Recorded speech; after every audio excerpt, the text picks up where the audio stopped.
ஆண்டவராகிய இயேசு கிறிஸ்துவின் நாமத்தினாலே உங்கள் யாவருக்கும் அன்பான வாழ்த்துக்களை நான் தெரிவித்துக் கொள்கிறேன். மற்றொரு இனிய காலை பொழுதில் உங்களை சந்திப்பதில் மிகுந்த மகிழ்ச்சி. இந்த நாள் உங்களுக்கு நன்மை உண்டாகும்படி கர்த்தர் உங்களை ஆசீர்வதிப்பாராக. இன்றைக்கு நான் உங்களோடு தியானிக்க விரும்புகிற கர்த்தருடைய வார்த்தை யோபு 19:25. என் மீட்பர் உயிரோடு இருக்கிறார். என் மீட்பர் உயிரோடு இருக்கிறார். எத்தனை அற்புதமான ஒரு வார்த்தை! அநேக நேரங்களிலே நம்முடைய வாழ்க்கையில் உயிரற்று போய்விட்டோம் என்று நினைக்கிறீர்களா? Still is alive. இன்னும் உயிரோடு தான் இருக்கிறது. ஒரு சமயம் நான் பயணம் செய்ததுக்கு முன்பதாக பேருந்துக்கு முன்பதாக சென்ற ஒரு பேருந்து விபத்துக்குள்ளானது. பயங்கரமான விபத்து. சின்ன பின்னமாக அந்த பேருந்து உடைந்து போயிருந்தது. ஆகவே அந்த பேருந்திலிருந்து அநேகரை காப்பாற்றி கொண்டிருந்தார்கள். ஒரு சத்தம் மட்டும் கேட்டு, இங்கே ஒருத்தர் உயிரோடு இருக்காருப்பா, தூக்குப்பா. இங்கே ஒருத்தர் உயிரோடு இருக்கிறார். உயிரோடு இருக்கவளை தேடி போய் தூக்குகிறார்கள். மூச்சு விட சிரமப்படுகிற மக்களை தூக்கின அந்த காட்சியை நான் கண்டேன். என் அன்புக்குரியவர்களே, இன்றைக்கு உங்கள் காரியங்கள் செத்து போய்விட்டது என்று நினைக்கிறீர்களோ? இனி என் காரியங்கள் உருப்படுமா என்று கேட்கிறீர்களா? இன்னைக்கு நான் சொல்கிறேன், ஸ்டில் இஸ் அலைவ். இப்பொழுதும் அது ஜீவனோடு கூட இருக்கிறது.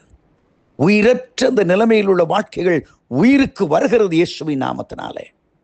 எசேக்கியேல் 37 பாருங்கள். ஒரு எலும்பு நிறைந்த பள்ளத்தாக்குக்கு எசேக்கியேல் தீர்க்கதரிசியை கர்த்தர் கொண்டு போகிறார். உலர்ந்த எலும்புகள். அன்புக்குரியவர்களே, வேதாகம நாட்களை நீங்கள் தியானித்து பார்ப்பீர்களானால் எலும்புகளுக்கு ரொம்ப முக்கியத்துவம் கொடுப்பாங்க. யோசேப்பு தன்னுடைய எலும்புகளை குறித்து கட்டளையிட்டான்.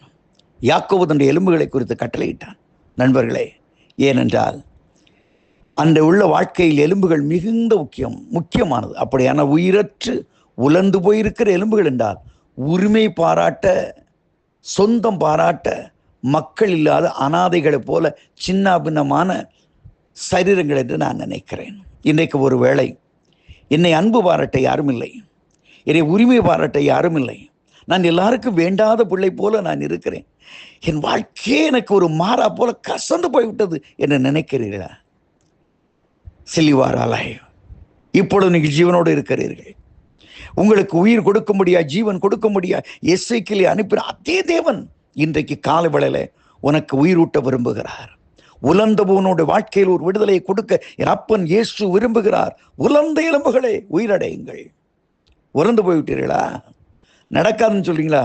நீங்கள் எழும்பி ஒரு சேனையாய் மாறப்போகிறீர்கள். ஒரு பலத்த சேனையாய் மாறப் போகிறீர்கள். That's the will of God. அதான் தேவனுடைய திட்டம். Praise the Lord. வேதாமத்தை வாசித்து பாருங்கள். சாராளுடைய கர்ப்பம் செத்தே போயிட்டு. என் மீட்பர் உயிரோடு இருக்கிறார். ஆனால் வேதவசனம் சொல்கிறது, எபிரேயர் 11 செத்துப்போனுடைய சரத்தில் அவள் கருவுற்று ஒரு பிள்ளை பெறும்படியாய் கர்த்தர் அவளை பலப்படுத்தினார். Praise the Lord. தேவனால் கூடாத காரியம் ஒன்றுமில்லை. செத்தவர்களை உயிர் பீட்டுகிற வல்லமை இன்றைக்கு உண்டு உண்டு உண்டு உண்டு. அதைத்தான் சொல்லுகிறேன். உங்கள் காரியங்கள் இன்னும் இருக்கிறது ஐயா, இன்னும் உயிர் இருக்கிறது. மறுபடியும் அது துளிர் விடும். தேவனால் கூடாத காரியம் ஒன்றுமே இல்லை. மோசே ஆரோன் நாட்களை கவனித்து பாருங்கள்.